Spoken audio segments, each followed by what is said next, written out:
are things looking this evening? It's pretty quiet for now, but we have a lot going on overnight, Carmen, including a total lunar eclipse that's going to take place. Here's a check of the moon right now, not officially at its full phase quite yet. This is a view courtesy of our EMEPA camera, and we're looking at the moon from over the airport in Meridian. So right now, again, regular moon, it's heading towards that full moon phase, but as we look at the moon, let's say about 5:30 tomorrow morning, it's going to have a different color and appearance as it's going to be, again, going through a total lunar eclipse. Right now, it's 63 degrees. We topped out into the 80s for today. It was unseasonably warm. The relative humidity is at 70%, though, and we could have the possibility of some dense fog heading into the overnight hours. Right now, the visibility looks good as we look at the current conditions out there. But again, looking at our future cast heading towards tomorrow morning, roughly about, let's say, 5 a.m. when we're going to be, again, entering into that totality phase of the lunar eclipse, there is the possibility the fog could be quite dense and that could hinder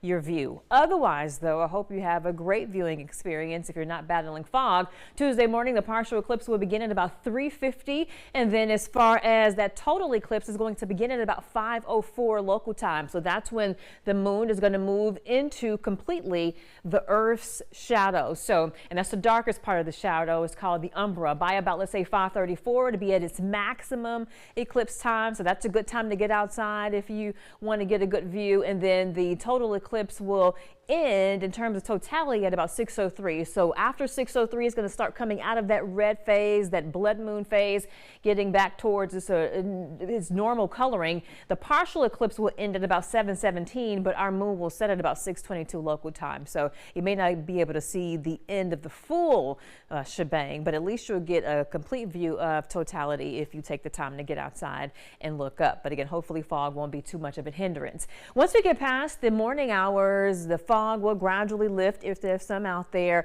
and we should tap into some sunshine by our Tuesday afternoon. It's going to be a warm day tomorrow, highs around 80. As we head towards Wednesday, we're talking low 80s. Thursday, a similar setup, only a spotty shower is possible between Tuesday, Wednesday, and Thursday. But as you see, there's a possibility for some record challenging heat as we head towards that midweek time frame. Wednesday, we're forecasting 83. The record is 84. It's going to be very close. Thursday, we're forecasting 82. The record is 85.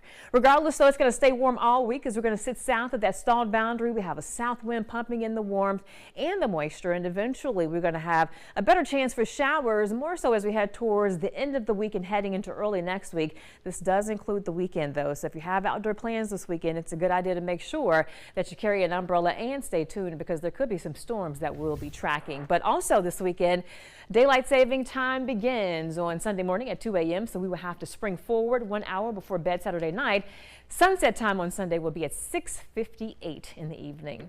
Right now, temperatures on the widespread 60s, 66 in Philadelphia, 63 for Meridian. Overnight, we're going to bottom out in the 50s. But again, here's a check of that 10-day forecast at 10. Unseasonably warm through the weekend into next week, possibly cooling down by the middle of next week as the front crosses. But we have a while to enjoy the spring-like feel. Yes, and I am loving every second of it. And there's lots to look forward to. Getting the later sunset, that is always my favorite time of year. And the eclipse, I didn't even know about that. That's right, tomorrow morning. Hopefully the fog is not too thick, though. I won't be up for it. Doubtful. You'll see the pictures. But yes, I will enjoy the pictures on Facebook afterwards. Thank you so much, Deidre. No problem.